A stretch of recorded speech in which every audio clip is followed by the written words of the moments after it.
Assalamualaikum warahmatullahi wabarakatuh. Pertemuan kedua ini pada MK Hadis Tarbawi, yaitu tentang konsep pendidikan Islam menurut hadis, di mana pendidikan akan tercipta jika alat-alat yang dimilikinya itu ada. Alat yang dimiliki oleh manusia itu ada 3 yang dianugerahkan oleh Allah. Yang pertama yaitu ada akal, kemudian yang kedua yaitu ada hati, dan yang ketiga itu adalah rohani.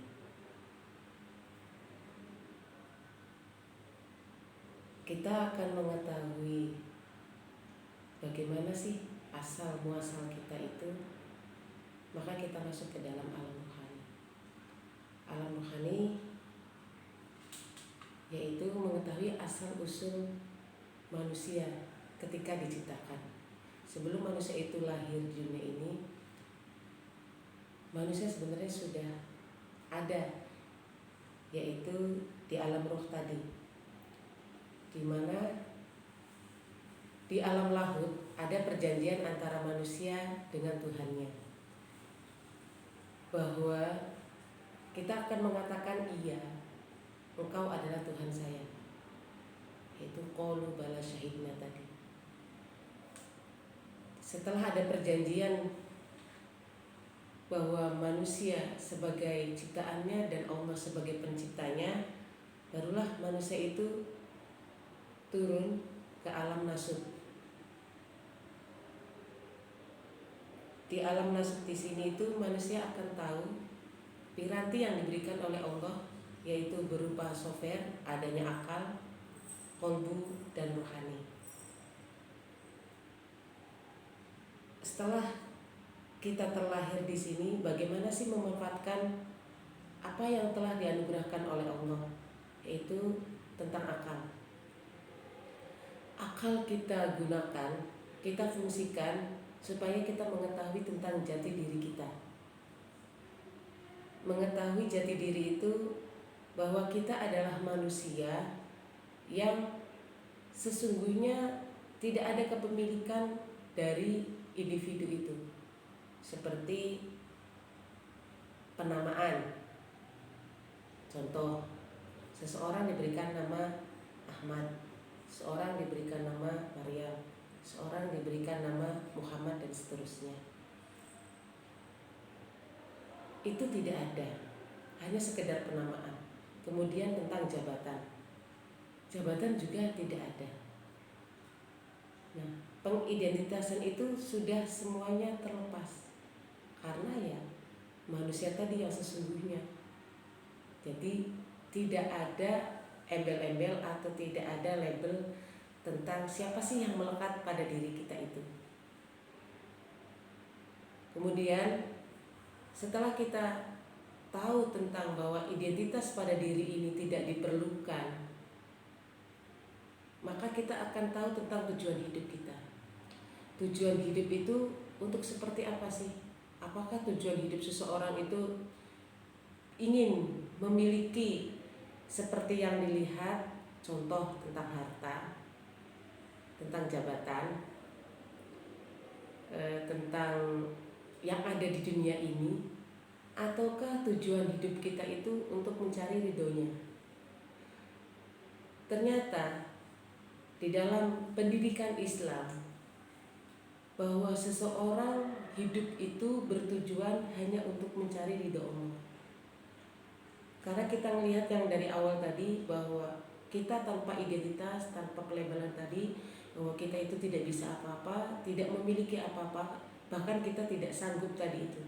Ketika kita tidak sanggup, maka ada yang maha sanggup, ada maha yang lebih mengetahui, ada yang maha yang berkehendak, ada yang maha segalanya. Tanpa ridhonya, maka apapun yang kita lakukan tidak akan bisa. Nah, ini tujuan hidup manusia harus diarahkan ke sana, yaitu untuk mencari ridhonya. Mencari ridhonya tadi itu harus bisa menggabungkan antara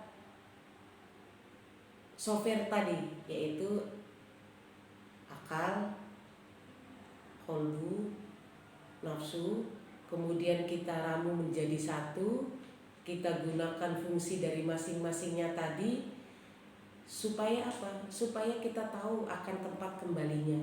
Apakah tempat kembali seseorang itu di rumah yang mewah, ataukah di tempat yang dimuliakan oleh orang lain,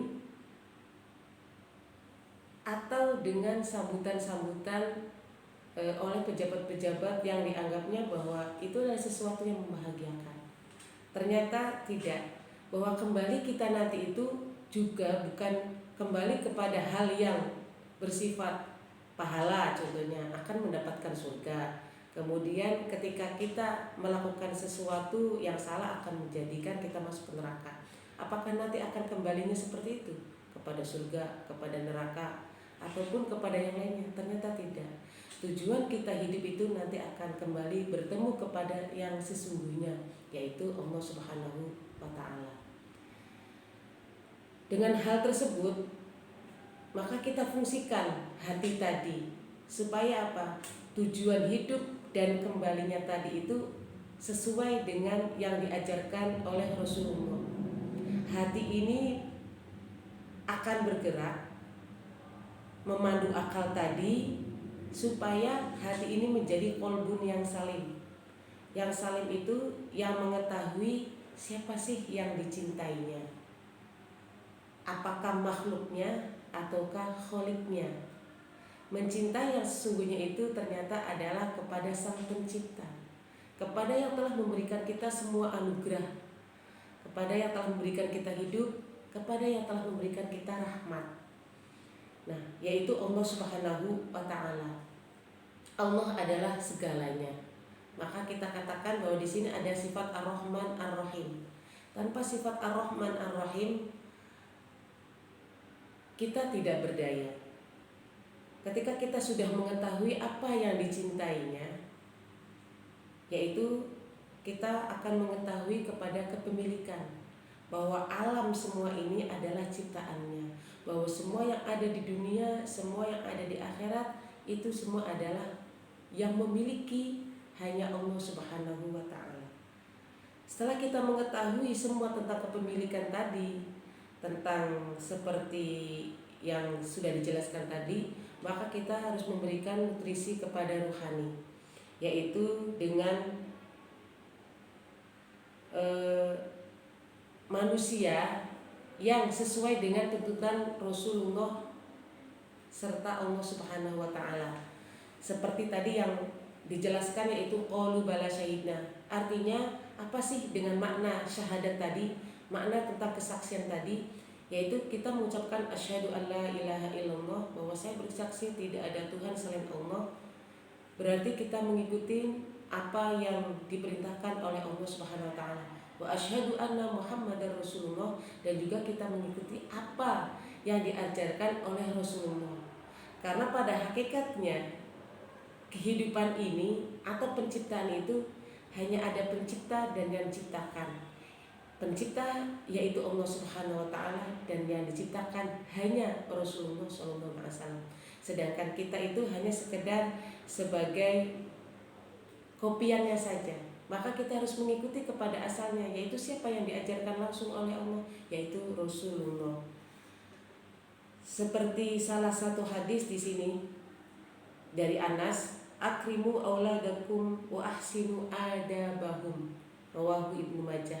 Itu salah satu hadis tentang menjelaskan tentang bagaimana konsep pendidikan, bahwa adab itu adalah yang sesungguhnya nanti akan dipertemukan, bagaimana kita mencintai kepada Sang Kholik, bagaimana kita mencintai kepada makhluk yang sesungguhnya. Dengan adab tadi timbullah kita menjadi manusia yang berakhlak, manusia yang sesuai dengan apa yang diharapkan oleh Allah Subhanahu wa Ta'ala. Sekian dari saya, kurang lebihnya mohon maaf. Wassalamualaikum warahmatullahi wabarakatuh.